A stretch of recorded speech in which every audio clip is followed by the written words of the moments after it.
Welcome back, ladies and gentlemen. Can I request you all if you can come up front? It'll be easy for you to. Right. Milton Friedman said one of the greatest mistakes is to judge policies and programs by their intentions rather than the results. The next panel is on regulations for a prosperous and innovative market economy, chaired by Sita. Sita is a senior journalist with over 30 years of experience in reputed newspaper, which includes Telegraph, DNA, Economic Times, Times of India, and others. She's been reported and talked about good and bad policies and practices. And with further ado, I would like to call upon Sita to introduce the panel.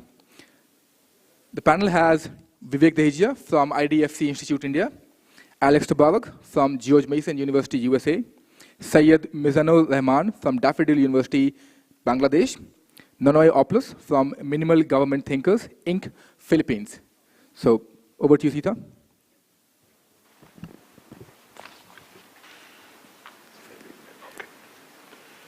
You're all refreshed now after, and hope you all took a small siesta. I think this is going to be a very interesting session, and there's a certain context to it also. Now, a little less than 2.5 years back, the Indian Prime Minister Narendra Modi, he came to power, and among his very many promises was about minimum government and maximum governance. And his government has taken a whole lot of reformist measures. He's pushed the economic reforms agenda forward in many ways, but somehow the specter of the big government refuses to go away. Most of his, and there's been a huge emphasis on ease of doing business and basically easing regulations on economic activity. But many of those initiatives appear to be, more about speeding up processes, setting timelines to various clearances and other permissions, e-governance, putting things online. But no one seems to be questioning the need for many of those regulations and what the effect of those regulations are. One big budget announcement was the abolition of something called the Foreign Investment Promotion Board, which was supposed to be a kind of a clearinghouse of foreign investment proposals, and the number of proposals going through that has come down drastically. But it was widely welcomed, but then when you looked at the fine print, one found that, individual ministries were still responsible for saying yes or no to foreign investment in their particular sectors. Some years back, I was doing an article on one of the state governments which was pushing ease of doing business reforms. And I was asking some industrialists, so I said, so all these online clearances, speedier processes, and he says, yes, that's all, but that's all really meant to cut down the cost of paper for the government. It doesn't really free us in any way. So there's general broad consensus that over-regulation is energy sapping, and it also adversely affects productivity, innovation, and therefore overall economic growth. And that there is a burst of energy when economic activity is set free from all these controls and permissions and regulations. And post-1991, India has seen that. The counter, of course, is that can you do away with regulation at all? Does economic freedom mean absence of any oversight? And this is a question that India, of course, has been grappling with since 91, but this is a question which is facing economies the world over, including very many, completely free market economies. And there are so many questions that follow from this. What should be the purpose of regulation? Is it just ensuring free and fair competition and a level playing field, enforcing contracts? Or is it intervening on behalf of particular sectors or a particular section of society? What form should regulation take? Should it be independent regulators? But then you have this issue of regulatory capture, not just by the private sector, but in newly liberalized economies and sectors, you have government capture of regulators. Then there's talk about regulation of the light touch, but what is a light touch? And when does light touch become heavy? So, and regulation is also not just an economic issue, it's also a very, very political issue. It's about politicians and bureaucrats giving up control. It's also about people like us wanting government to intervene on our behalf in economic activity in very many cases. So we have this very illustrious panel which is going to touch upon these various issues. Since Sadaf has already introduced them in a sense, so won't take much time and I'll get the discussion started off. I'm going to first ask Vivek to speak because Vivek is going to talk about the political economy of reforms and about, this whole issue of people giving up control, how much regulation, and all of that. So Vivek, over to you. Thank you. Can you guys hear me? It just kicked in. Thank you, Sita, and thank you to the Atlas Network and CCS. Now I'm going to be a little old-fashioned and stand at a lectern. These are fast disappearing, so please hang on to this one. So, I think to this audience, I don't have to convince you that we want to deregulate, we want to pursue liberal economic policies and move towards smaller government and so on. Now, that wouldn't be the case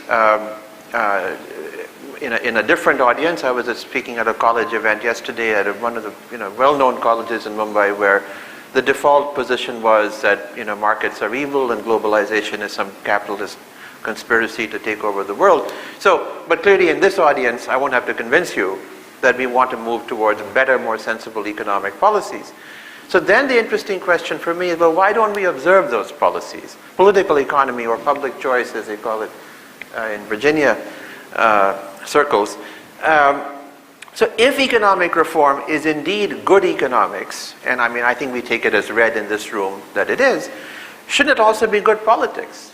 By definition, good economic policy should be Pareto improving in technical terminology, or to put it, sort of roughly, most people should benefit, right? And if citizens understand these benefits, surely they should support these policies. But yet we see throughout the world, not just in emerging economies, but throughout the advanced economies, that economic reforms are politically difficult or politically contentious. Right? So now, as it happens, there's a large body of academic literature and research, which I'm not going to go into in any great detail, but I'm happy to talk about in the Q&A if there's interest, to try to help us make sense of this puzzle. And as I read this literature, I myself have contributed to it, so has Alex, some other friends in this room. The crucial insight is that even good economic policy reforms that are good for the economy or good for everyone in the aggregate, so again, Pareto improving in technical language, bring distributional impacts that will harm some while they benefit others in the absence of some mechanism to ensure that everyone is better off and none are worse off. The potential losers therefore have an incentive to block a reform that is good for the economy as a whole. This problem becomes important if they're also politically powerful and so can veto a reform in some way, unless they're somehow cajoled, bribed, whatever word you want to use, into accepting it. Now I want to stress again, and for this audience, hopefully this won't come as an especially provocative idea, this persuading the losers to come on board need not be done by the government. It could be. But in a world of low transactions costs, and if we invoke the Coase theorem, then there's a way that private actors working on their own could ensure that if in fact this aggregate gain, that a minority of those who lose can be compensated and still come out ahead. But again, I don't want to get too technical. But the crux of the idea is distributional conflict. This is sort of the first law of political economy. Distributional conflict is why we don't see good economic reforms that are efficiency enhancing in the aggregate. Why don't they just sail through? Because there are winners and there are losers, and the losers have an incentive to try and block these good reforms. So intergroup distributional conflict, in other words, is filtered through political institutions, is central to explaining why good economic reforms often prove politically difficult. Now, let me connect this to India. You began with talking about the reforms agenda in India. So the reality is that politicians want to get elected, they want to get re-elected. I mean, this is not a controversial, or shouldn't be a controversial idea, but it has extremely important political economy implications. Okay? And again, there is a very large, or at least a burgeoning academic and policy literature to speak to what should be a very basic question. In other words, are the interests of politicians aligned to those of society as a whole, the economy as a whole, aggregate economic welfare, whatever term you want to use?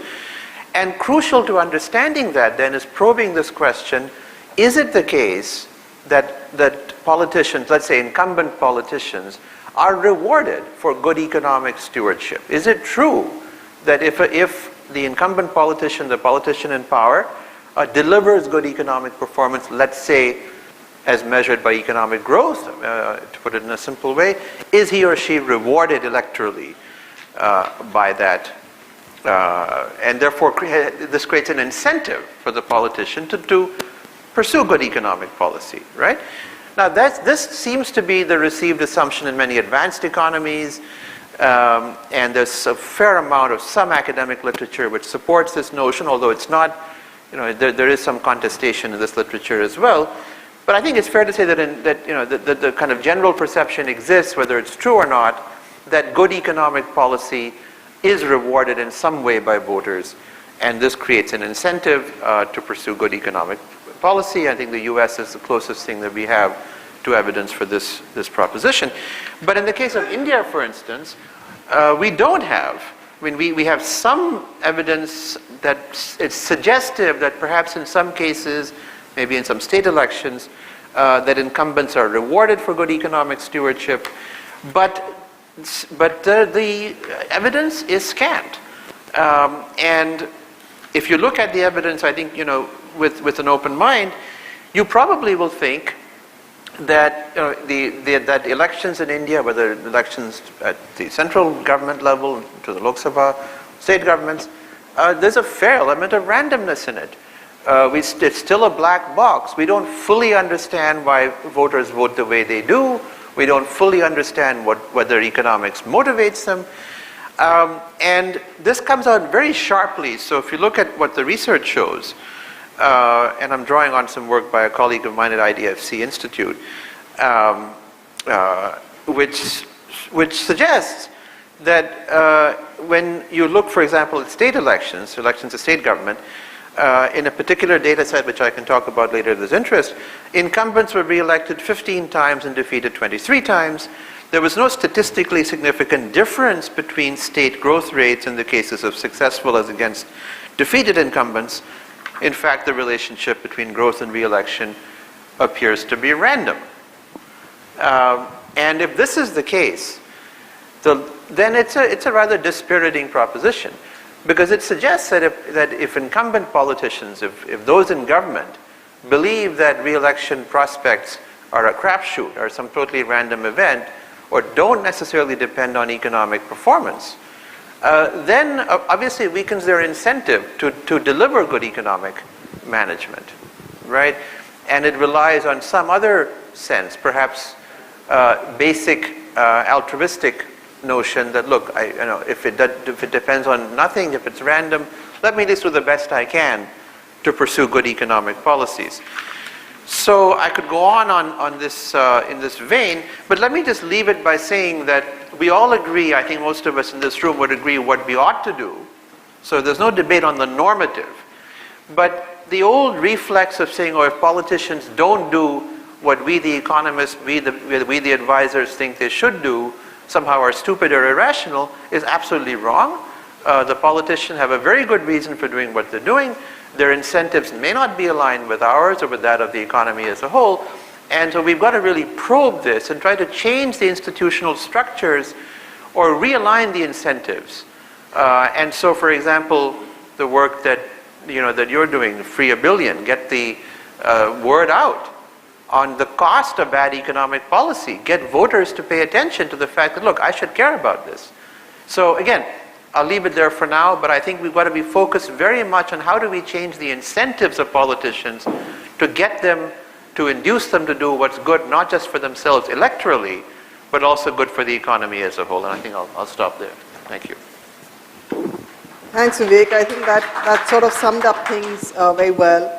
And I think you're right. It's basically about how, changing the, I don't know whether it's also about changing the incentive structure for politicians, but I think what the other point you raised about getting people to understand the costs of, because, we see this, I mean, every time these radio taxis, every time they have this peak pricing or surge pricing, everybody, it's people like us who stand up and say, oh, the government has to step in without realizing the larger implications of, all of this. And I think even Syed is going to talk about, the political economy of reforms also. And he's also going to talk about reform, regulation for whom and issues like that. So over to you, Syed.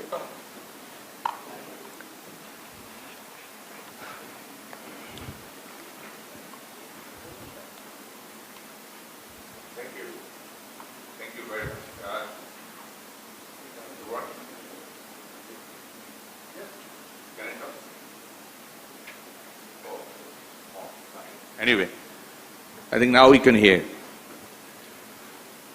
Wonderful. Thank you very much for joining me here. Actually, I would like to start with my childhood, how I attracted for learning economics. I did my education mostly in economics, but I had very interest to learn acting, performing art. So to learn performance, I was looking for a book. All of a sudden, I discovered a book that is Asian drama. I think many of you already know about the book. The book written by Miral Gudrar is not about drama, it is about economics. So that book actually inspired me for learning economics, and I found economists are very well and very expert in keeping poor people happy with all possible unhappiness even.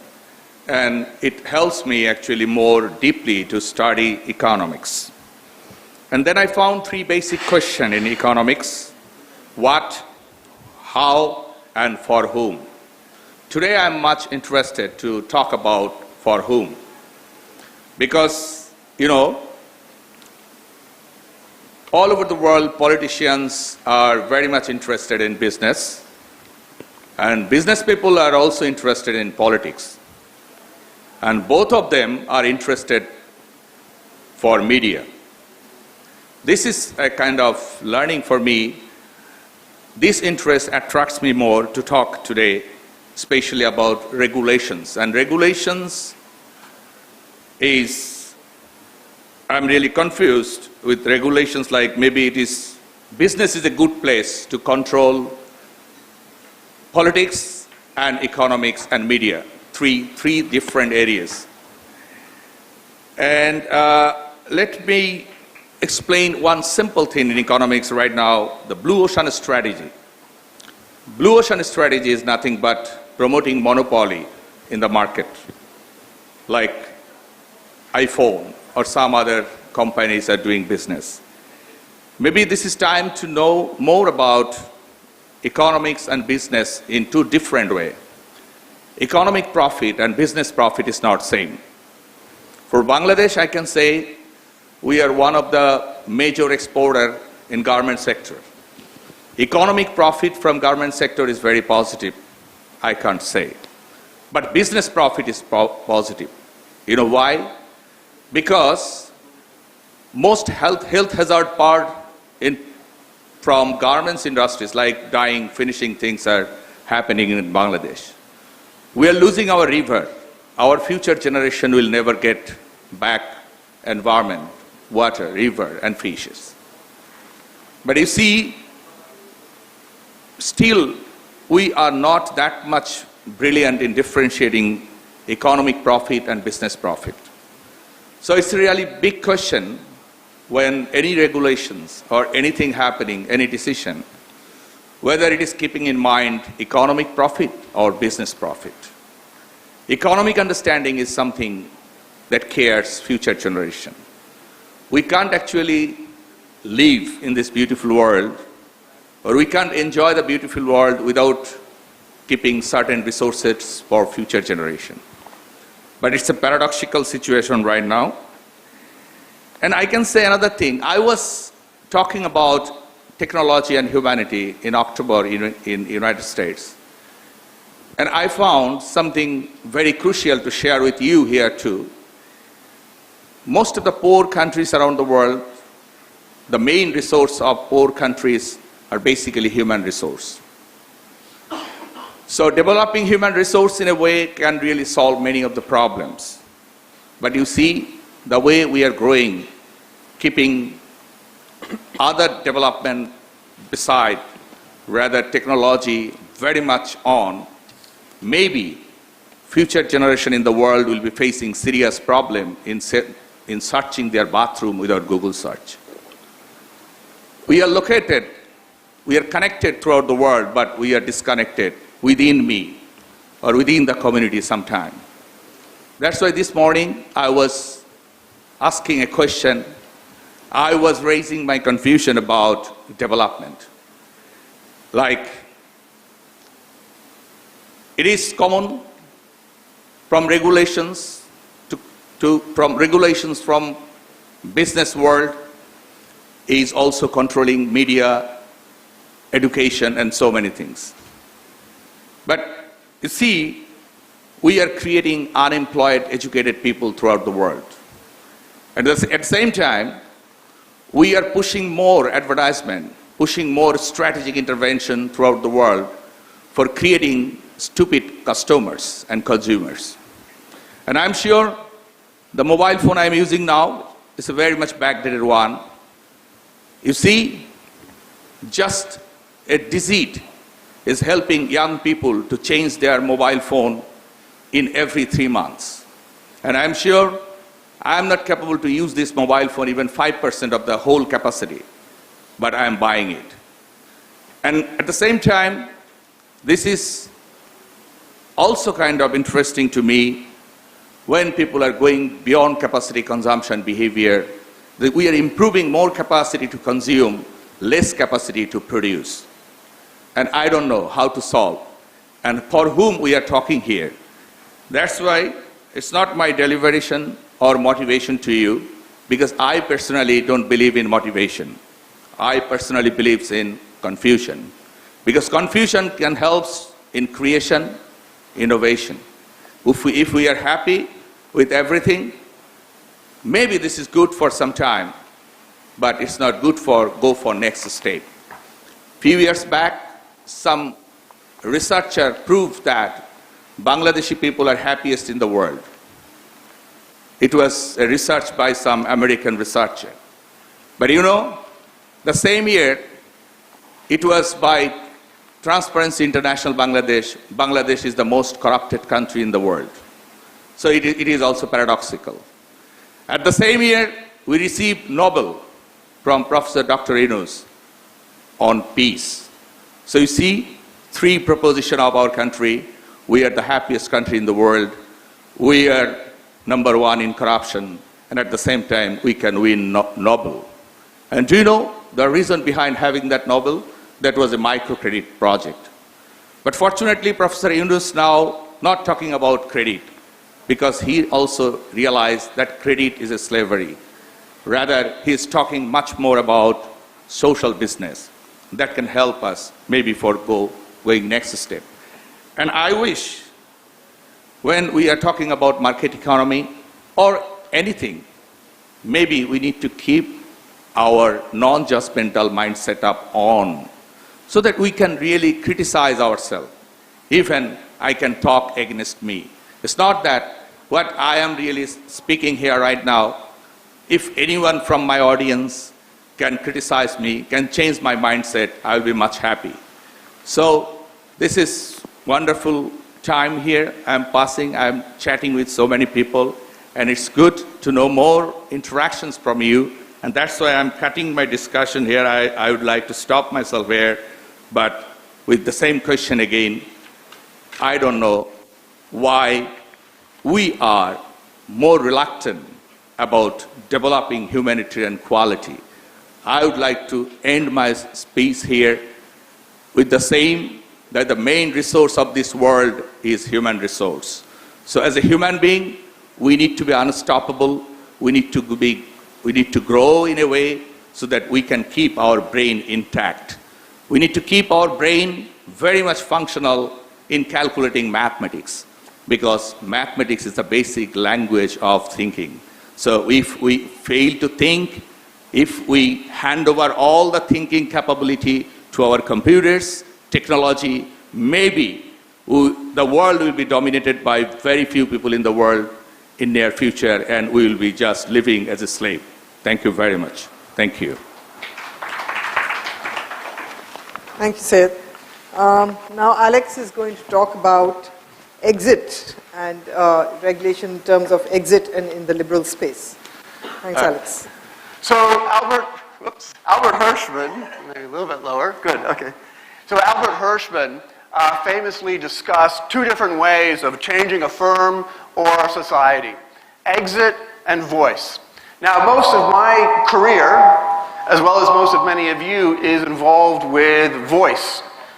I teach economics, I write a Principles of Economics textbook, and I teach economics online at mruniversity.com. You might want to check that out for free Principles of Economics lessons. But what I want to talk about today is actually exit. And I want to talk about exit as a framework for liberty. So not about a specific policy, but about exit as a framework. Now, exit, of course, is the primary means in a competitive economy that we have of disciplining firms. We don't like a product, we buy something else. And what exit does is it rewards efficient firms, it penalizes inefficient firms, and it allows lots of room for experimentation and for innovation. Now, exit is also incredibly important as a political value. So we can think historically, for example, of famous examples of exit. So the one which is most familiar to me, of course, is the Pilgrims exiting Europe and coming to the new continent for religious liberty. Now, of course, the Pilgrims were often more interested in their own religious liberty than in everyone's religious liberty. Nevertheless, the option of exit has two important facts. First, it means those who leave get more liberty, but it also means that there is an additional constraint on the governments which are ruling over people. It means that those governments, when there's an exit possibility, they have to take into account, to a greater extent, the preferences, the desires, the wants, the needs of the people who exit. Exit has also been important in the United States historically. You know, at the very beginning of the United States, the ruling elite tried to recreate a feudalist society in which the ruling elite was in charge and the common man had to give deference, had to bow towards the landholders and the feudal elite. But this didn't work in the United States. Because in the United States, the common person could always say, take this job and shove it, because they could move west. There was an open frontier. There was the possibility of exiting towards the anarchic frontier. Now, today we don't have an anarchic frontier anymore. There's very few places in the world where you can exit completely to an anarchic frontier. You know, there are some attempts to recreate this. So the Seasteading Project, which is a project of Patry, son of David, son of Milton Friedman, okay? Backed by Peter Thiel, the Seasteading Project is the idea of creating new land on the open ocean. It's a way of trying to recreate this anarchic frontier. Now, probably it won't work. You know, big plans like this often don't work. But the French Polynesia has said that they're willing to give it a go, so you never know. These types of plans are low probability, but very high payoff plans. Now, the closing of the American frontier, it meant that this one kind of exit was no longer possible. And so we have to try and recreate this with things like seasteading. But there are other possibilities of exit. In particular, American federalism meant that people could move from city to city and from state to state. And American federalism in particular had properties of what Barry Weingast has called market-preserving federalism. And what that means is that the states had very considerable economic power, but within a common market maintained by the federal government. So state governments in the United States, they have significant power to tax and regulate. But goods, services, and people from other states, they have to be treated equally. States cannot discriminate against goods, services, and people from other states. So the federal government creates a kind of level playing field on which exit is always possible, and competition and experimentation is not suppressed. The European Union's four freedoms, free movement of goods, services, capital, and people, this is a similar device. And federalism in the United States has led to significant deregulation and also significant change. Take something recent, for example, like the deregulation of marijuana prohibition in Colorado. That has spread to other states. Not simply because other states look at Colorado and they say, hey, that went pretty good. You know, crime did not skyrocket. Okay? Fewer people are being put in jail. We have more police that we can use to go after real criminals. Not only did people see that the project was relatively successful, people began to ask, why should my son or daughter go to jail for something which is completely legal in another state? So federalism is very important. And one of the advantages, I believe, of India is the federalist structure. So the success of Gujarat, for example, vaulted Prime Minister Modi to power. And it has been long thought or long argued that India has restricted internal trade and migration because of factors such as octroi. Now, while there are such barriers, there's some truth to this claim. The latest economic survey indicates that they're growing less important over time. And the new goods and services tax, one India, one market, one tax, this will reduce the transactions cost to internal trade. And as these barriers fall, the cost of exit will fall. So my point is, this is not just, a goods and services tax is not just an economic policy. It's a policy which makes it easier to move about the country. And when you have policies which make it easier to move about the country, make it easier to exit, that imposes constraints on governments. No government wants to rule over a failing state. And as these barriers fall, Indian states will have to become more competitive in attracting people and firms. It's also the case that people in India are moving at greater rates than ever before. India is on the move, again, according to the latest economic survey. And movement is good for the people moving. It also puts constraints on the remaining state governments. Governments that do not do a better job of improving their economies and also in creating well-structured, good places to live, they will see their population and their tax bases decline. So Indian states, like American states, can be laboratories of democracy. I really think this is one, actually, the increased mobility of people and capital and labor in India is actually, I think, one of the best signs, one of the few good signs in the world. Because much of the rest of the world is actually moving in the wrong direction. And I think one of the great dangers in the world today is that exit is in decline. So some people in Great Britain, they thought, or they think of Brexit as exit from a centralized government. But I see Brexit as a nationalist measure to reduce exit from the British government. When we make it more difficult to move about countries and regions, we increase the power of local governments. So on balance, I see the European Union as promoting liberty.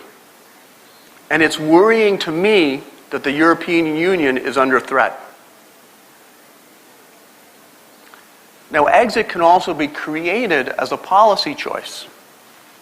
So in China, Deng Xiaoping famously started the 4 special economic zones, of which Shenzhen is the most famous and the most successful. Inside the zones, taxes and regulations were lifted, profits were allowed, land could be bought and sold, development became the goal.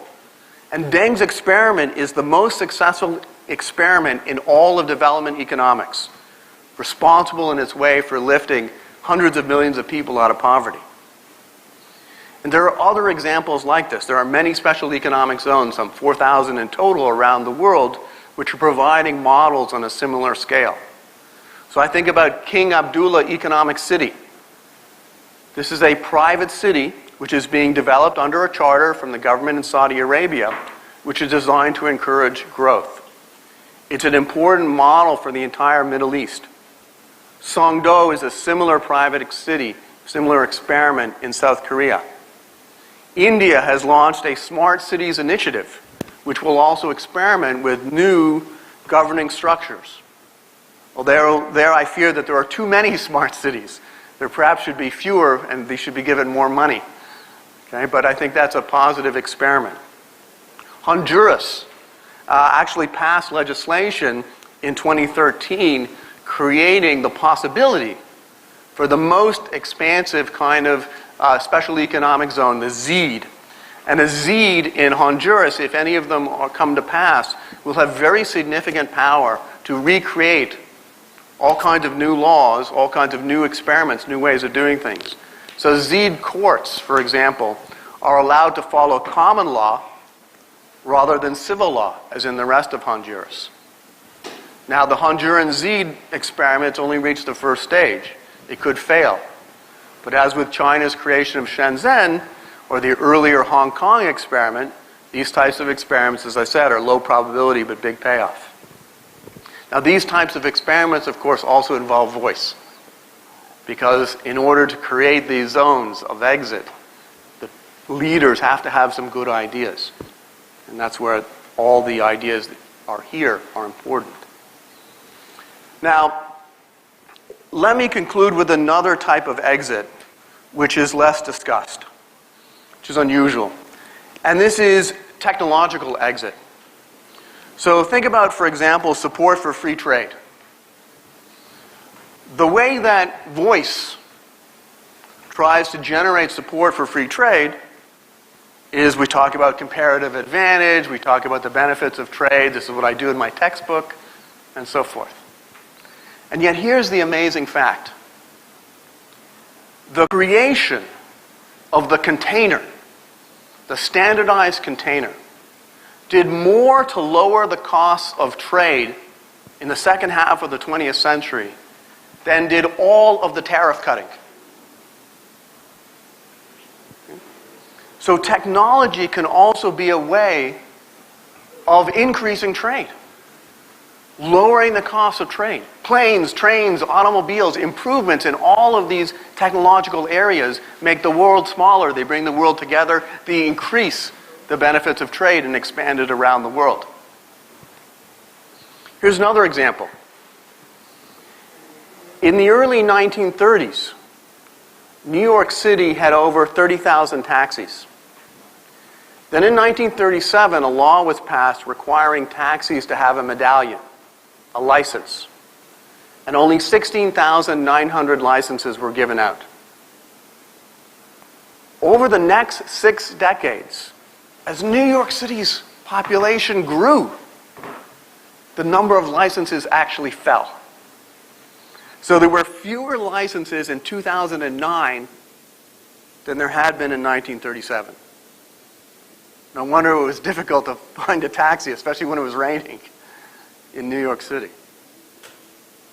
Now, this system was stable for decades, and it seemed that nothing could break this political equilibrium which kept the number of taxi licenses low.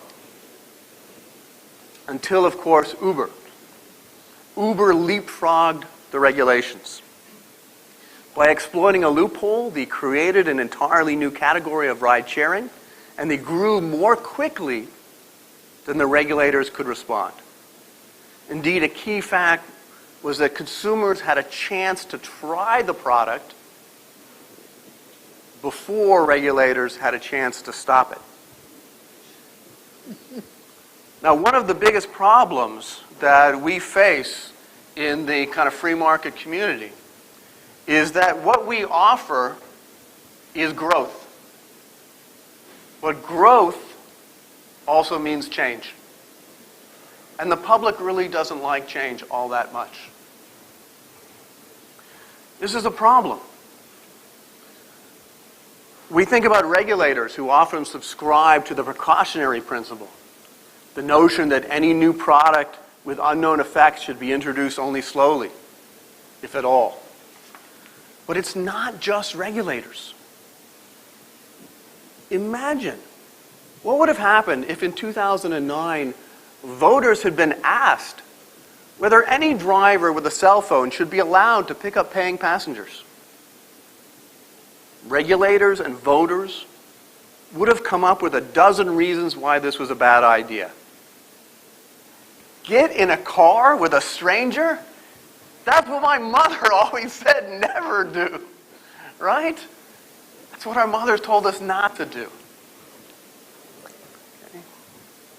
The sad fact is that if we had attempted to regulate this proposition, get in a car with a stranger, if we'd attempted to regulate that in advance, we would have no end of rules, regulations, and restrictions. Had innovation been up for a vote, the public would have voted no. So instead, we are very fortunate that the leaders of Uber didn't wait for collective approval. They pushed for growth even before the legalities of their service were established. Now, we could still lose these innovations, but at least today the public knows, the public has a better idea of what is at stake in the regulation debate.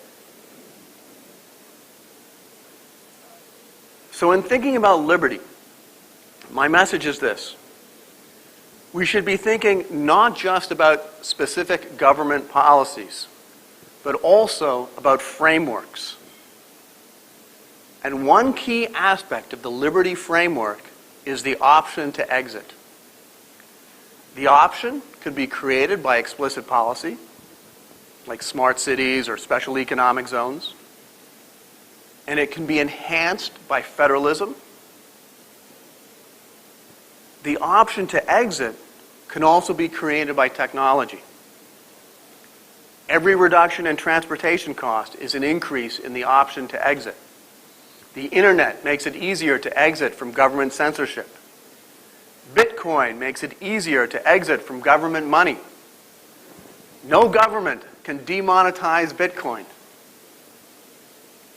Increasing the option to exit, it benefits those who exit and those who choose to remain to exercise voice.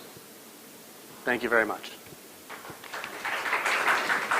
Thank you, Alex. I mean, a lot of what you said resonated a lot with, what's happening in India, and when you spoke about Uber and all that, because there are state governments here who are trying to, put all kinds of regulations on these radio taxi services, right from surge pricing to whom they can pick up, and also the point you made about easy exit of people, because I think people voting with their feet has been seen in states like West Bengal, Kerala, and Bihar. And yes, the federalism thing, because, people are free. I think the free movement of labor within India is something that's absolutely this thing. And now, we're going on to something which is far more specific. And Nonoy is going to talk about electricity deregulation in Southeast Asia. And again, this is something which will probably resonate a lot with India, because we're also we've also opened up sectors, and we've had to wrestle with this issue of demonopolization of sectors which are earlier government dominated. So over to you, Nanai. Thank you. The PowerPoint.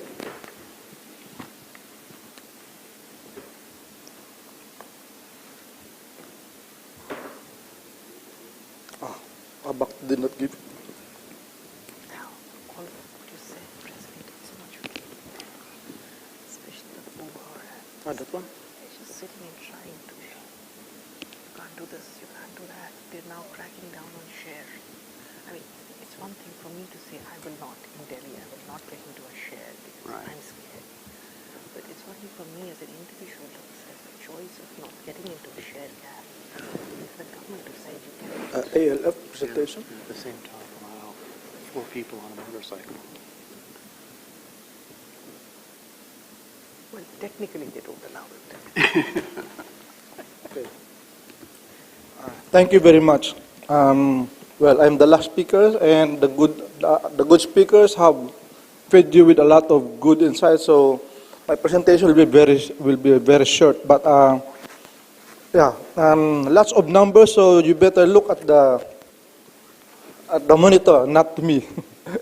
So I'm wearing 4 hats in my right.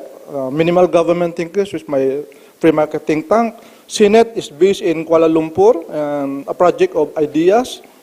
Albert de Losayo Institute is a consulting firm in Manila, and Business World is the premier newspaper in Manila where I write a weekly column.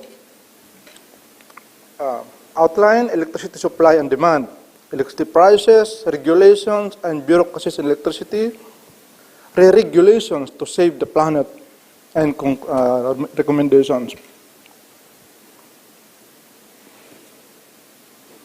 So, yeah, the numbers, no? In terms of electric generation, you can see that from 2005 to 2015, the developed countries' output, especially US, Japan, Germany, UK, and Australia, have been hardly growing. In fact, the output of Japan and UK for 20 years has not changed, whereas in developing countries like China, India, Indonesia, Vietnam, Bangladesh are growing very fast. The reason for that is because of climate and environmental regulations in developed countries. Representing energy demand will be the size of the GDP based on purchasing power parity or PPP values. So the expansion in GDP size is generally consistent with the expansion in electricity output over the past 1 decade. But the growth in developed countries is only for 1 decade, there's only 20% to 50% or less than half. Whereas in many developing countries, the expansion is 60% or even 2 times, to 100% in the case of China. So there is a direct relationship between electricity use and economic growth and economic expansion. Electricity prices. The subsidized markets in this list are Australia, especially West Australia, Indonesia, Malaysia, Thailand, South Korea, Sri Lanka, and Taiwan. The unsubsidized and the regulated markets are Japan, Philippines, Singapore, New Zealand, US. Hong Kong is unsubsidized, but I am not sure if it is deregulated. The lesson here is that all the regulated markets have experienced price decline over the past 4 years. But it is mixed result for subsidized markets. Decline in Malaysia and Indonesia, Sri Lanka and West Australia, but increase in South Korea, flat in Taiwan. So the data is from an energy consulting firm in Australia. And other previous studies, the Philippines is the second highest electricity price in Asia, next to Japan. The data for 2013 and 2011. So among the 10 countries in ASEAN, the Philippines has the most expensive electricity, and in fact, one of the reasons why we are not able to attract enough foreign investment. Regulations and bureaucracies, both national. This is the list. The estimate is about 160 or 200. So if you want to put up a power plant, you cut a tree, you go to the Department of Environment. You cut a mango tree, you go to the Department of Agriculture. You cut a coconut tree, you go to another agency. You cut a banana, you go to another agency. Just cutting and transporting. No? So the bureaucracies alone on this will take about 5 years. Now there is streamlining by the Department of Energy to make it 100 permits or even less. That will make it 3 years, 4 years. But that is a decision of the bureaucracy. No one moves, no one starts anything unless you get my signature. So I call it, the purpose of government is to expand government.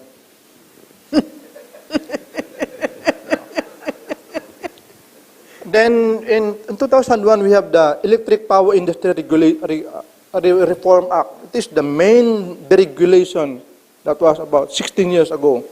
What happened is that before there was a monopoly, the government is the single power generator, the National Power Corporation. Then we moved into an oligopoly, and later we became a competitive market.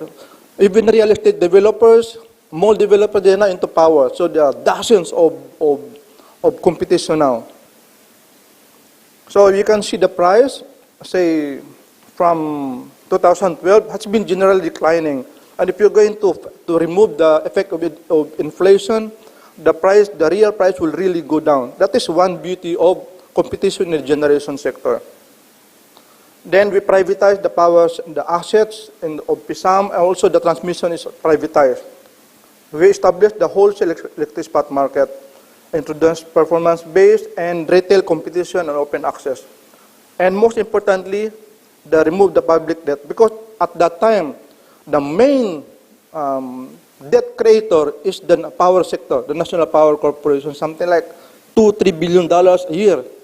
So if you, the purpose of the energy sector is to expand the public debt. Fourth, regulation via renewables to save the planet, so-called save the planet.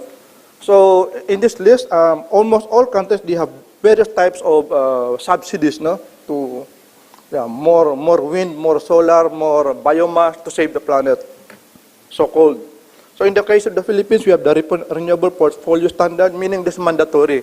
This is a US model. So whether the price is expensive, say the price of coal is, I say, 3 cents, and the price of wind is 10 cents, you are obliged to buy from wind because you have the minimum. That's the RPS. The European model is the feed-in tariff. So guaranteed price for 20 years. Even if the price of technology has declined, you are guaranteed high price for 20 years. The Philippines, we have the worst, we have combination of the worst form of subsidies. Because the planet does not need any savior. So it's a question of warming, cooling, no? And usually the argument is that things are worse now. No? The typhoon are worse. Now look at here. In India, so this report in 1955, 1951, 1954, and 1942. In Bengal, those so-called severe climate is not new. They happen in the past. That is for India alone. Pakistan, report in 1970s, 1963, 1954. Disaster, tornado, everything. In Japan, so you're talking about thousands of deaths, no, of so-called severe climate. They say that it's unprecedented. No, there are a lot of precedents of the severe climate in the past. In China, you're talking about millions of deaths. That was in 1951, 2 million feared dead. In 1931, millions of destitutes, no? Cannibalism in Shenxi. That was a report in 1954. In the Philippines, and you remember Typhoon Haiyan in 2013, exactly 101 years before, same city, same province, same month, 15,000 people died. In 2013, about 7,000 people died. It was a big global report. That it was so unprecedented. So many people died in the province. No, this was a precedent. It was worse than the typhoon in 2013. Malaysia, even And the islands like Maldives, etc. No? So they say that soon they will be gone. So we have, so this for if you want to save the planet, you should have more wind. But look, it's not really that safe. No, this report, these are pictures, are not in developed, but they are in Europe, in America. And if you will notice, if there were wind farms, there are no houses, no resorts, because those big towers can fall down. And goodbye world if you're somewhere down there. So climate scare and alarmism to save the planet is all about more government, about more UN, about more money, climate money, whether $100 billion a year after 2020 or about $500 billion after 2050. So it's about global, ecological, and energy central planning. So on regulations, there are two bad case of regulation by government. One is outright monopolization in power generation, transmission, and distribution. Second, they allow the private sector to go there, but there are many taxes, permits, signatures, and bureaucracies. But the worst form of regulation is the so-called the energy rationing and ecological central planning to save the planet. As I said, CC is natural. It is nature-made and not so much man-made, and it is cyclical. I mean, warming, cooling for the past 4.6 billion years. Extreme weather. So when the United Nations say that there's extreme weather, they are very dishonest. So many governments and UN and even the foreign aid like World Bank, ADB, etc., they're very dishonest to say that these are unprecedented. Therefore, we should get more money, billions of money from them. So the UN are non-friends of freedom and liberty. And if you want to assert freedom and liberty, we should not support governments, various moves, energy rationing, and more regulations. Thank you. Wonderful. Thank you. That was wonderful, and I think I particularly this whole issue of scare being created to bring in more regulation. I think that's something which is very, very apt. I now throw the floor open for questions, but before that, seeking the privileges as a chair, I want to ask Alex one question. A point which both Vivek and Alex raised was about people themselves, and it's something which I also mentioned in my introductory remarks. People themselves seeking more regulation and asking the government to protect them. And I know, Alex, you've written about this, this whole issue of the negative correlation between trust and distrust and regulation. Is this something which is about the, economic status of countries or societies, or is there something else at work there? Is there actually some kind of correlation between trust levels in a society and the kind of regulations that people seek? Yeah, so I think it is a bit of a paradox that places where people trust less, not just trust other people, but even trust the government less, actually have more government and have more regulations. Okay? And so I think part of this is that people fear being taken advantage of, and sometimes they think the government is the only solution to that. So even when they distrust the government, it's less distrustful than other places, perhaps. Well, in contrast, you have places where trust in government is higher. Okay, some places of Western Europe, some in the United States, Canada, you actually have less regulation, and I think that is important for us in the kind of free market community, that trade, that free speech, that getting along with people of different religions, this all requires a very high level of trust, right? So you have to trust that if the other guy gets into power, he's not going to squash you, right? You have to trust that if you make a deal, that the other person is going to fulfill that deal. So I think having a high trust society is very important for actually reducing regulations, but of course it's not easy to get there. Vivek, how do you see that playing out in the Indian context? I mean, on the one hand, we too have this distrust of government, oh ye sab chore hai. But at the same time, we go to those chores and say that, look, stop Vivek from, I go to the chore and say, stop Vivek from doing this. No, I think that's a good point. Is this, can you guys hear me? Is this on? I'm glad you, I've just been thinking through Alex's fascinating presentation on exit. So I want to try to kind of tie it together with what I'd said. One, on the relationship between trust and, let's say, the size of government, we could have causality going in both directions. In other words, people become more mistrustful when there's a weight of government and regulation on their heads. But I want to just raise an interesting possibility, Alex, in particular, that, exit could paradoxically perhaps even retard economic reform in the following sense. And when you were giving your presentation, I was thinking Canada, US. We both know both countries. Canada, where, to caricature a bit, people are more risk averse, they'd rather have the government more involved, the US less so. And what we've seen is an exit of the more adventurous, risk-taking folks from Canada south of the border to the United States.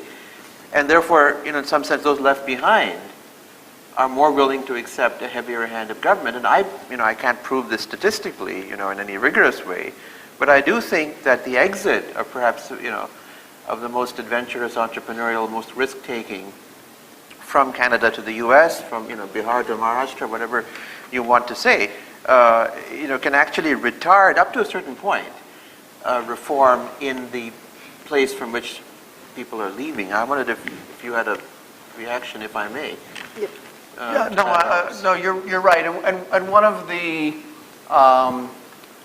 central ideas of Albert Hirschman's book, Exit, Voice, and Loyalty, was related to what you're saying, is that when you have less exit, people then want to exert voice.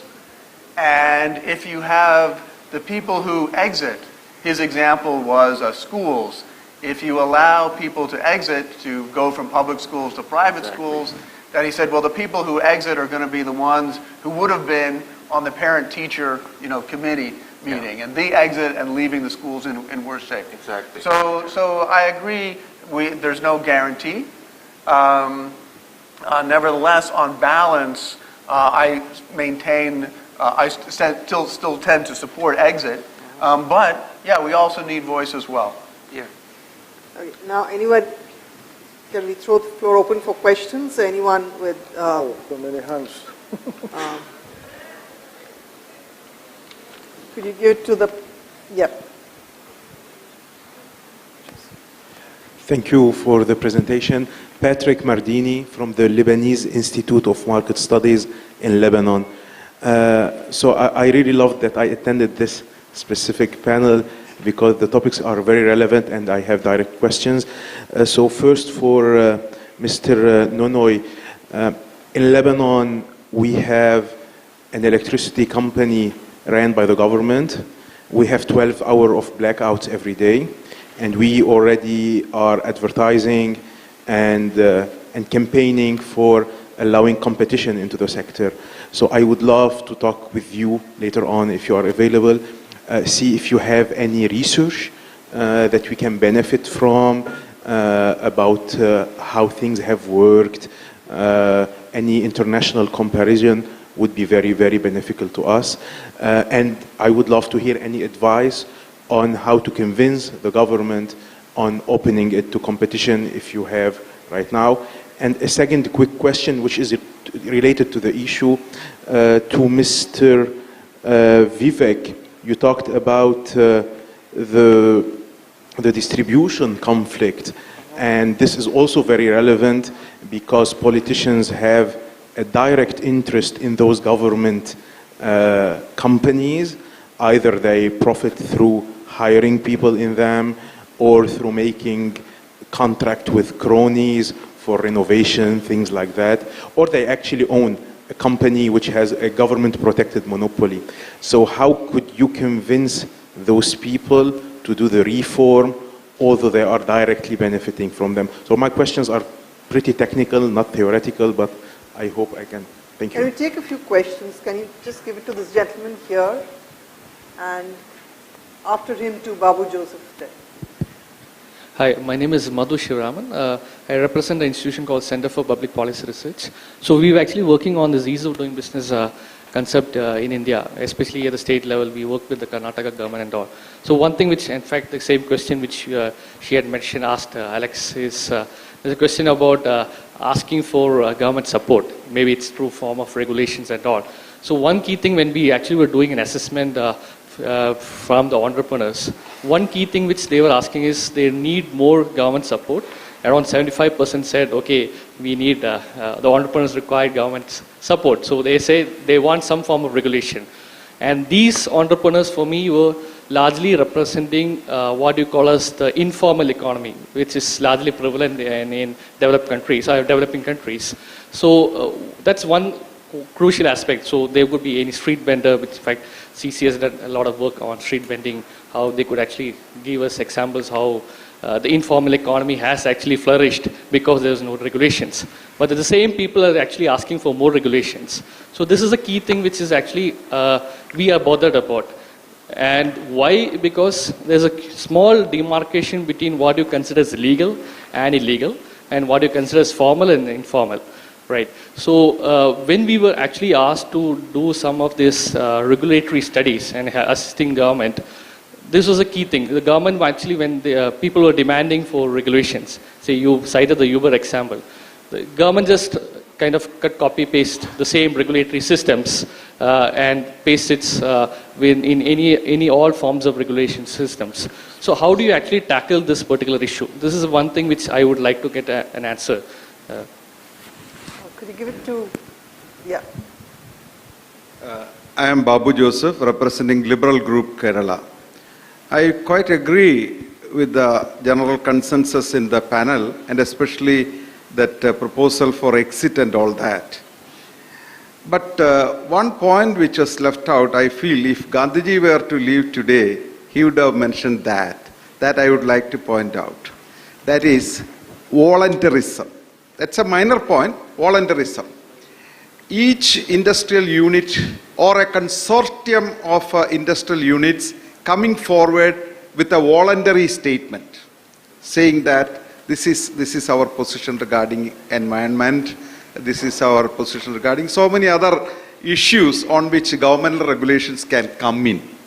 If they have the guts and gumption to state openly to the public, it may be an individual unit or a consortium of units making a voluntarism. It is called voluntarism, a Gandhian concept.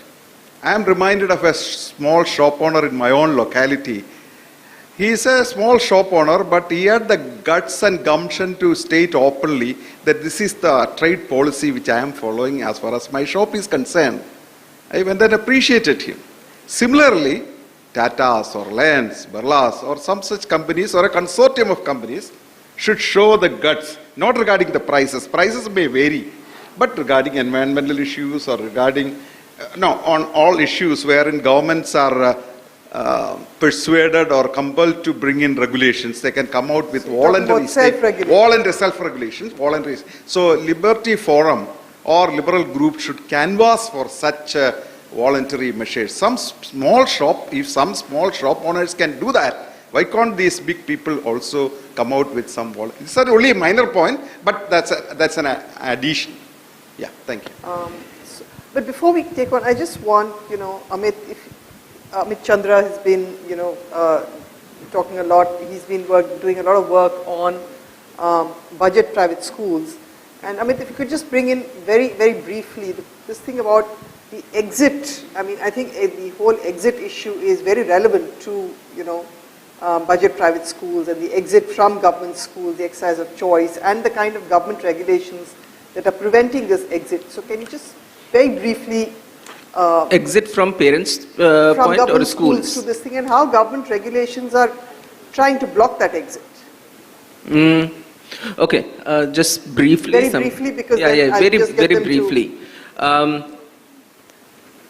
So what is happening is, what I say is, with the increasing purchasing power, with the rise in middle income group, people have the money, and to come out of poverty, even the poor parents realize that what is required is the quality education.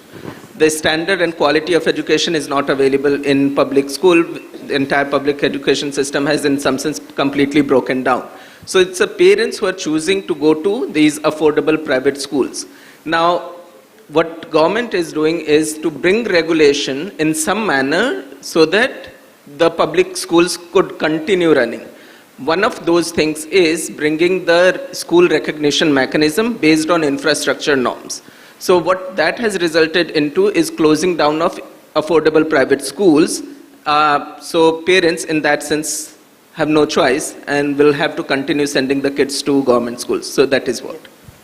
So we can go on to the answers, and maybe this time we can start with Nonoy first instead of last. So since the first question was also put to you. Yeah, first I have to, I did not get much the question because I forgot my hearing aid at home in Manila. So anyway, I get some of the question. I will explain it to you later.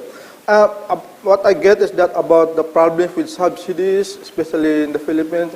Well, for one, we started the subsidies in 2015, 4 centavos per kilowatt hour.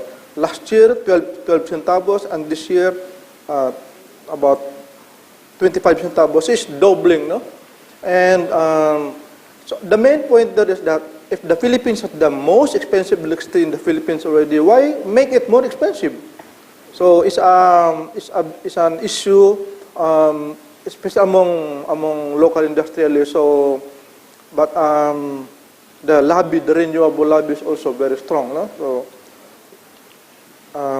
it's a dilemma. It's a dilemma. So, and another thing is that our Climate Change Commission promised in Paris that we will cut by 70%, among the highest in the developing countries. And the Department of Energy said, if we are going to do that, we will not produce any new power plant because we already achieved that target by 2015.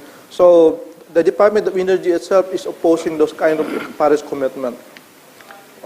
I can. Can you just, Okay, sure. So could you then take on? Okay, let me say a few words about budget private schools, because I think this is absolutely fascinating.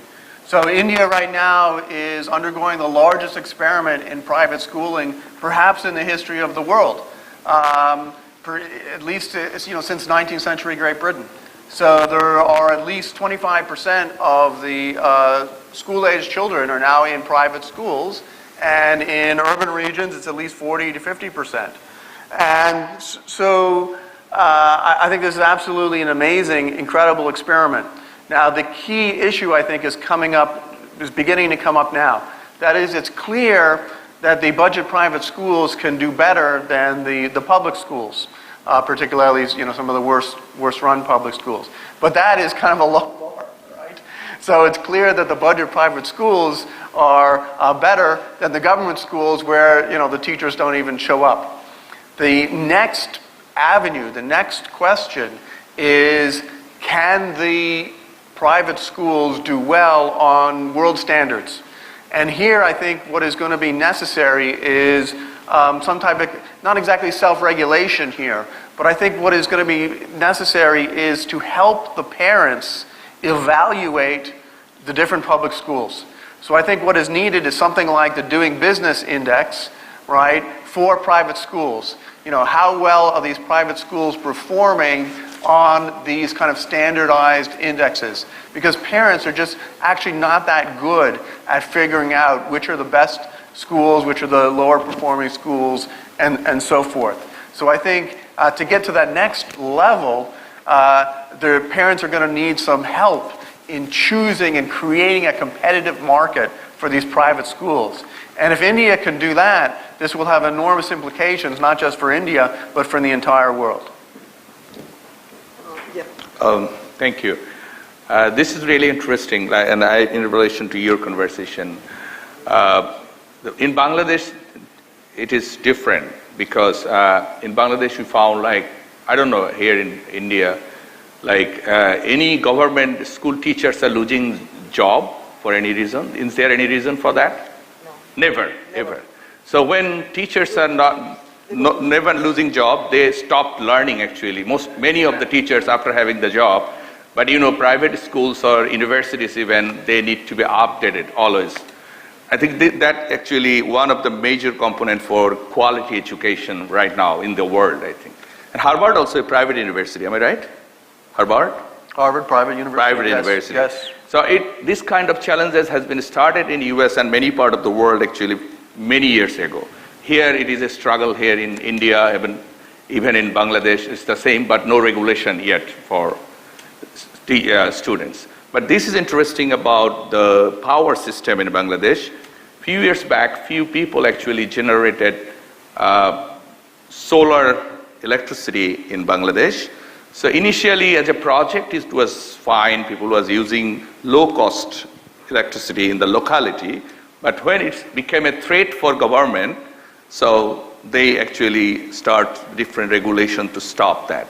So still people are struggling how actually community level initiative can ensure low cost, easily accessible power in the community. And we don't know future, but definitely this is something happening in electricity, in education, I think in everywhere. If the regulation is really, really non-judgmental, very much effective, then people will accept it. If it is polluted by so-called politician, maybe I'm not disfavoring politics, I'm not disfavoring technology, I am in favor of technology and everything, but should be non-judgmental and acceptable for everyone. Thank you.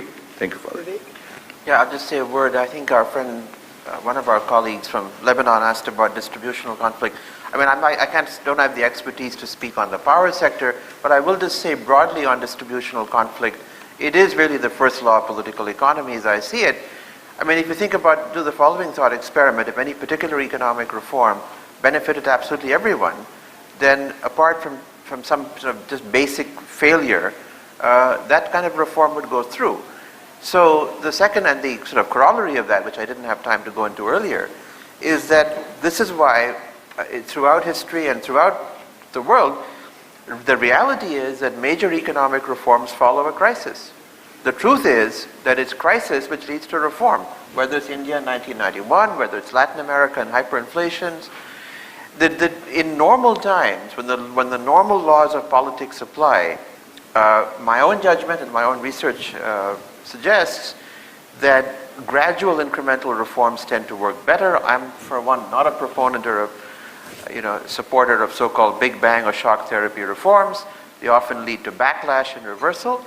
So I think there are all kinds of great things we'd like to do, but the pragmatic lesson is that when you have a crisis, it concentrates the mind, it suspends the normal laws of politics for a while, do what you can. But in normal times, push incrementally in the direction you want to move. And in the case of the sort of larger political economy question, for example, on the question of schools, the better informed is the public. They have the option of voice, they have the option of exit. And then that might start to feed back and change politicians' incentives. If and when a politician says, look, I actually better deliver because I might lose the election if voters figure I haven't done anything on the economy or just to improve governance. It's a very long process in my view, but we've got to start somewhere, and I think let's be realistic about what it takes to do major reforms.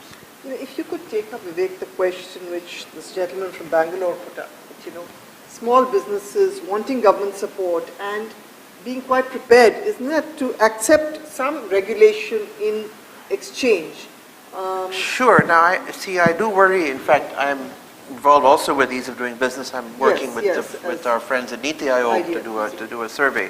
IDFC and NITI Aayog are working on something together. I mean, there's a whole other, and again, I'm sure Alex has views on this too. There's a whole other philosophical debate. I mean, what's good for business isn't necessarily what's good in sort of a conceptual sense of good for the economy. Adam Smith himself, was pointed out to us that it's actually business people themselves who look for regulation and want to create monopoly power. So we want to be very careful. In fact, there's a recent debate that broke out, in U.S., the blogosphere. I don't know if you weighed in, but between Cochrane and DeLong on regulation and growth and development. I mean, is it true that deregulation that works in the interest of business is necessarily in the interest of consumer and the market economy? I would say that here there's an important difference between India and, we've got an overhang of 60 years of socialism and central planning. I think it's not perhaps intellectually the neatest way of saying it, but given the history of socialism and planning, and given the huge overhang of regulation, I think to a first approximation in India, improving the doing business climate will be good for growth, will be good for consumers, will be good for, generally for society as a whole. In a lightly regulated economy, perhaps then one can get into the nuances of is this good for business, is this good for consumers. But I think in India, where we are right now, to a first approximation, removing the excessive burden of regulation on business is certainly a step in the right direction. There's no question about that in my mind. Let me say something on that. And so what I'm going to say, I think, is maybe a little bit controversial, because we've heard a lot about many different proposals, including in the Shark Tank and so forth, about reducing the restrictions on small business. And I'm absolutely in favor of that. That's great, and I also think that's an excellent way to reach out. Okay? However, I think in the context of India, you have to keep in mind that India's big problem is that they don't have enough big businesses. That is where India looks different than other countries. The modal firm in India is a one-person business. Correct. That is, and what you need for a developed economy is more big firms. So it's the restrictions on firms becoming big firms that is the real drag on creating a more modern, developed economy. And if you look at the history of the United States, it's a history of more and more people working in fewer and fewer but big firms because of economies of scale, economies of information, and so forth. So that is where India, as well as other developed economies, really lack. They actually have, let me put it in a positive sense, much more entrepreneurship in India than there is in the United States. Because people in India have to be entrepreneurs. Because if you don't, there's nowhere else, you starve, there's nowhere else to go. People in India have to be entrepreneurs. In the United States, you work for a big company. People who are successful work for a big company. They have that option. So I think it is important to keep in mind that, yeah, we want to reduce these restrictions on the informal businesses and so forth, but the big picture is that India needs more big firms. Can I just, I absolutely agree with that. And in fact, there's an amazing statistic here. If you look at the textile industry, where we're not doing as well as we should, there's an amazing, here's an amazing fact for you. In China, 90% of textile firms have 50 or more workers, often many more workers. In India, 90% of our textile firms have 10 workers or less, often 1 or 2 workers. They're highly inefficient, they're not productive. All of the research shows this. So what we need to have, I think, in line with what Alex is saying, is a level playing field. And then the laws of economics, the laws of the market will probably drive us towards larger, more productive firms. These are also firms which will suck up a lot of the surplus labor that's underemployed or unemployed. But we have perhaps, I don't know if this microphone just died, but we have still this kind of Gandhian hangover where we have somehow fixated, thank you, I think it's the spirit of Mahatma Gandhi. I was saying that we have this Gandhian fixation in India, Gandhian hangover, where we're just besotted with things small, with small firms and handicrafts and khadi and so on. Well, that's all great, but let's let the laws of economics decide if a firm is going to be a 10-person firm or a 1,000-person firm. Let's create a level playing field, get rid of dumb and burdensome regulations, and then let the laws of supply and demand work their magic. I would like to take opportunity of this. Is just Are there any more questions, or can we just let one? Okay, can we let him? I think Two questions. Yeah. No. Should you want to take them? Yeah, Or do you want to? yeah. Yeah. Okay. So can we just have these 2 questions?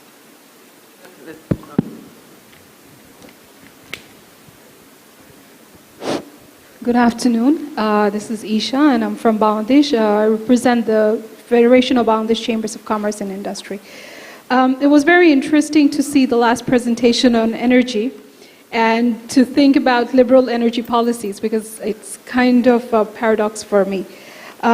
energy is considered widely a public commodity, and by the nature of its product, the nature of energy itself, the government justifies that it has the full rights to regulating the price, to regulating how the distribution occurs, and who is the producer. Now, my question is that we've been sitting with the Energy Commission to put a stop on policy prices, because recently what the government has done is that they have increased energy capacity. Our electricity supply has increased, and generally they are attracting investments. But when it comes to distribution and the pricing, it's very heavily regulated. So as a private sector, I mean, my question is to all of you, that how do we propose going forward for a more liberal energy reform at the same time, like reducing the regulations and prices, and then strengthening the technology or strengthening the capacity of the energy sector? So that's a question I would love to have an answer. Thank you. Amit, Okay. final question. My name is Amit Chandra. I work with CCS. My question is, in this session we are discussing regulation for prosperous and innovative India or economy.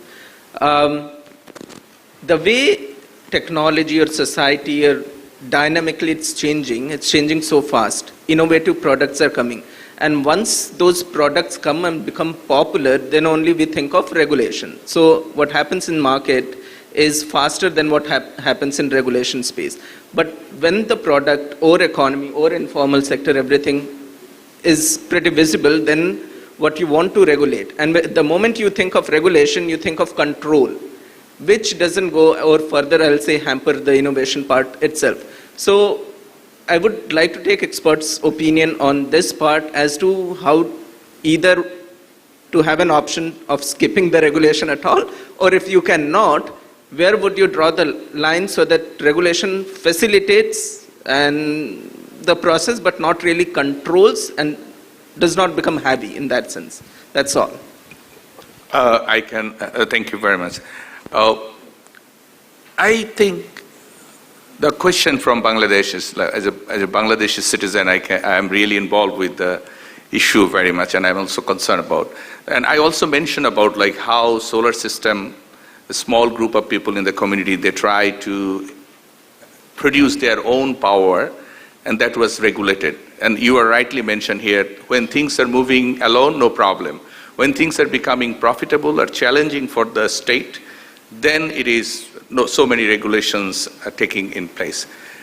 Maybe it is also, I also mentioned like by the name of market economy, free market economy, we are basically moving this monopolistic competition or monopoly mostly. And in business school around the world, we are trying hard to keep young people understanding about blue ocean strategy. Strategy is nothing, but innovation is something unique in the world. Nobody can compete you. You see, it is also happening in private sector. So it is also paradoxical for me, like question, I don't know answer, but maybe it is, you see multinational companies around the world, they're working, but I don't know. What about Thumbs Up in India? Your Thumbs Up is still alive here? Yes. Still, but it's like as before, like people are drinking Thumbs Up so much? Drinking. And yes, in Bangladesh, we are also struggling with the same, like we have less small industry, you mentioned like garments industry, we are small in size, but maybe we already realized that, and we have a very good number of large garments sector because we are producing and exporting most of the world leading brand from Bangladesh, from Lee's to American Eagles or other things. But definitely regulations and government officials, bureaucrats, politicians, they are keeping their eyes open in the field. And they are trying to regulate those things actually challenging for them. That is one reason. And the last point for me, we are young people, like I have seen in the morning so much young people from different universities, from Nepal and from other countries. Maybe we are regulating so many things in paper, but not practicing in real sense. If we really can practice those regulations, that may be helpful for economy. But you see big companies and people who have control over politics and economics, they are violating rules. But small entrepreneurs or startup companies, they are not capable to violate rules. So that is another point from me. Thank you. Thank you. Vivek, could you quickly take on those last two questions? Although I don't know if this microphone. I Oh, think thank you. Thank you. No, I think on the question of deregulation and optimal regulation and so on, I think we've got to one can have a philosophical conversation and debate about where do we cut it off and so on. But I would take a much more pragmatic view of this, which is in many emerging economies, India is the one we know best, or at least I know best, we are so far away from that frontier where we want to have, say, look, now we're getting to a point where we want to now roll back, stop rolling back, and we want to re-regulate. So sure, maybe in the United States, the financial sector, there are credible economists on both sides of it. But in India, we are still so heavily regulated an economy with 60 years, of an overhang of socialism and planning, that I, for one, don't want to get too distracted by philosophical debates about now, are we going too far? Do we now want to think about re-regulating? We've got lots of work to do to just get rid of a whole weight and burden and a baggage of dumb regulations. So let's get rid of those, and then we can have a philosophical debate about, what's the right cutoff point where we get into kind of some anarchic world of no regulation. I'd just like to, maybe I'd like to answer the question about, what you said about the electricity reforms. I think there it has to be a mix of both pricing reform, that is, getting, as well as opening up competition in the distribution section, because I don't know, because in India, I think that is one big problem. We've opened up the generation, but as far as the distribution, the last mile is concerned, it's still a monopoly, and it's also run by state governments. So so the electricity regulators also are not in favor of they're still controlling prices. It's not as if prices are coming down. So I think those are the problems in the electricity sector. I think that is something where there has to be, a more rational pricing policy, as well as more competition in the distribution sector. Sadaf, do I have to close now? Okay, I'll have to close now, and I think this has been an absolutely fascinating discussion, looking at all various issues relating to the regulation and economic dynamism and all that. And we just have to close now. So thank you all for a wonderful session. Over to you, Sadaf. Thank you to all the panelists and Sita for sharing the wonderful session.